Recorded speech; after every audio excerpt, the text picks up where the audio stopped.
Schönen guten Morgen. Bist ganz herzlich willkommen. Ganz besonders, wenn du das erste Mal eingeschaltet hast. Bald fährt der Gottesdienst an.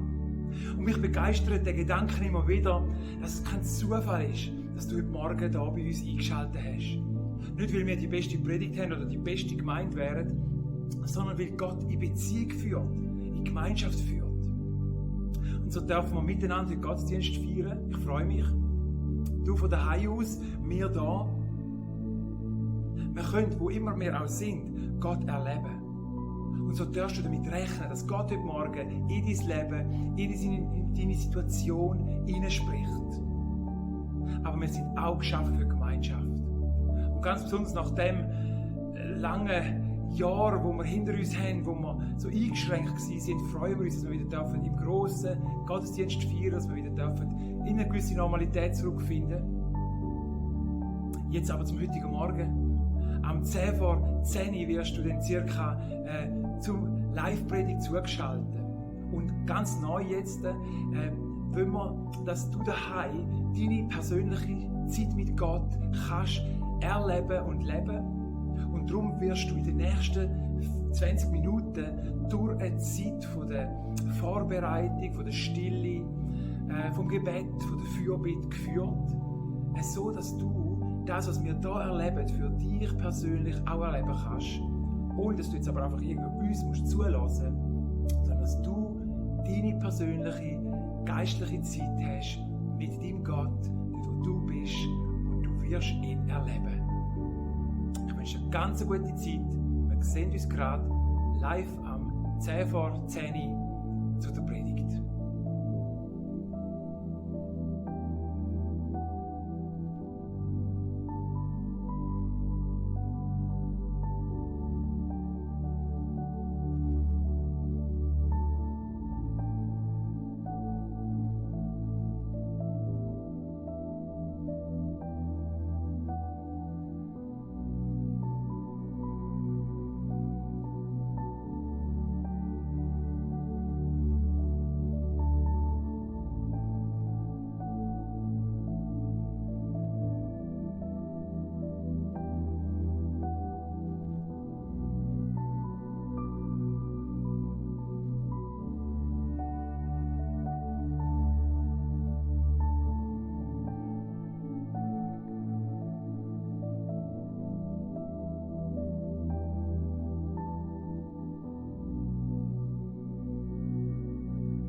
Jesus hörte, dass sie den Geheilten aus der Synagoge ausgeschlossen hatten. Als er den Mann wieder traf, fragte er ihn: Glaubst du an den Menschensohn?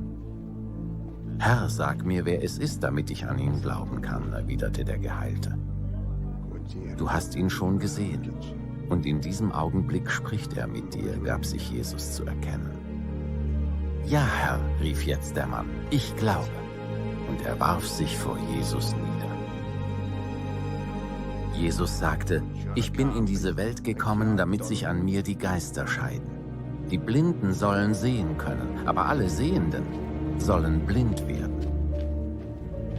Einige Pharisäer standen dabei und fragten ihn: Soll das etwa heißen, dass wir auch blind sind?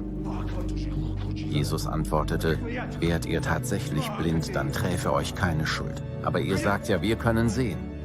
Deshalb kann euch niemand eure Schuld abnehmen. Ich sage euch die Wahrheit, fuhr Jesus fort. Wer nicht durch die Tür in den Schafstall geht, sondern auf einem anderen Weg einsteigt, der ist ein Dieb und Räuber. Der Hirte geht durch die Tür zu seinen Schafen. Ihm öffnet der Wächter die Tür, und die Schafe hören auf seine Stimme. Der Hirte ruft jedes mit seinem Namen und führt sie aus dem Stall. Wenn er alle seine Schafe ins Freie gebracht hat, geht er vor ihnen her, und die Schafe folgen ihm, weil sie seine Stimme kennen. Einem Fremden würden sie niemals folgen. Ihm laufen sie davon, weil sie seine Stimme nicht kennen. Die Leute, denen Jesus dieses Gleichnis erzählte, verstanden nicht, was er damit meinte. Deshalb erklärte er ihnen: Ich sage euch die Wahrheit. Ich selbst bin die Tür, die zu den Schafen führt. Alle, die sich vor mir als eure Hirten ausgaben, waren Diebe und Räuber, aber die Schafe haben nicht auf sie gehört. Ich allein bin die Tür. Wer durch mich zu meiner Herde kommt, der wird gerettet werden. Er kann durch diese Tür ein- und ausgehen, und er wird saftig grüne Weiden finden. Der Dieb kommt, um zu stehlen, zu schlachten und zu vernichten. Ich aber bringe Leben, und dies im Überfluss. Ich bin der gute Hirte. Ein guter Hirte setzt sein Leben für die Schafe ein. Anders ist es mit einem, dem die Schafe nicht gehören und der nur wegen des Geldes als Hirte arbeitet. Er flieht, wenn der Wolf kommt, und überlässt die Schafe sich selbst. Der Wolf fällt über die Schafe her und jagt die Herde auseinander. Einem solchen Mann liegt nichts an den Schafen. Ich aber bin der gute Hirte und kenne meine Schafe, und sie kennen mich. Genauso wie mich mein Vater kennt und ich den Vater kenne. Ich gebe mein Leben für die Schafe. Zu meiner Herde gehören auch Schafe, die nicht aus diesem Stall sind. Auch sie muss ich herführen, und sie werden wie die übrigen meiner Stimme folgen. Dann wird es nur noch eine Herde und einen Hirten geben. Der Vater liebt mich, weil ich mein Leben hingebe, um es neu zu empfangen. Niemand nimmt mir mein Leben, ich gebe es freiwillig. Ich habe die Macht und die Freiheit, es zu geben und zu nehmen. Das ist der Auftrag, den ich von meinem Vater bekommen habe. Da fingen die Juden wieder an, sich über Jesus zu streiten. Viele von ihnen sagten: Er ist von einem Dämon besessen, er ist wahnsinnig. Weshalb hört ihr ihm überhaupt noch zu? Andere aber meinten: So spricht doch kein Besessener. Kann denn ein Dämon einen Blinden heilen?